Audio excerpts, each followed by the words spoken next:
जय श्रीराम मित्रांनो, आपण मागच्या व्हिडिओमध्ये बघितले की प्रॅक्टिस सेट 1.1 मधील आपण दुसरा क्वेश्चन मधील चौथा क्वेश्चन सॉल्व करून झालेला होता। तर आपण आता सॉल्व करणार आहे पाचवा क्वेश्चन।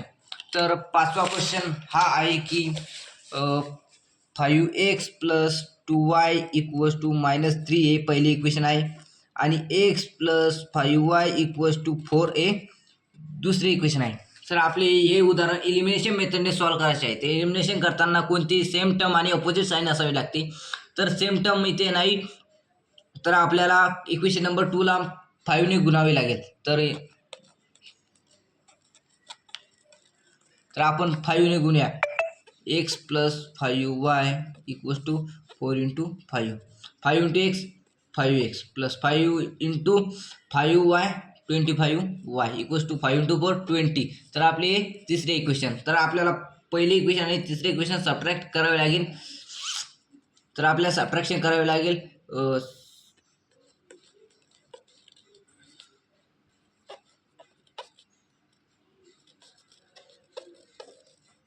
Subtract equation 1 and 3। तो पहिले इक्वेशन आहे 5x + 2y = -3 आणि तिसरे इक्वेशन आहे 5x + 25y = 20। तर आपण मागच्या व्हिडिओमध्ये बघितलेस की सबट्रॅक्शन करताना खालच्या टर्मचे साइन अपोजिट होऊन जातात। तर इथे प्लस आहे इथे मायनस होईल, इथे प्लस आहे इथे मायनस होईल, इथे प्लस आहे इथे मायनस होईल। +5x - 5x कॅन्सल होतील, +2y - 25y = -23y होतील।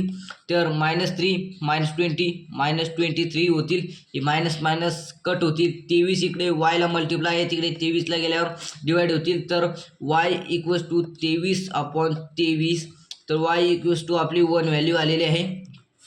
तर x ची व्हॅल्यू काढण्यासाठी आपल्याला y = 2 हे कोणत्या तरी एका इक्वेशनमध्ये ठेवावे लागेल।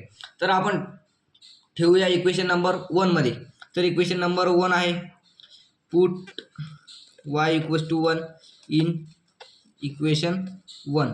तर इक्वेशन नंबर 1 आहे 5x + 2y = -3 5x + 2 × y ची व्हॅल्यू आपली 1 आहे -3।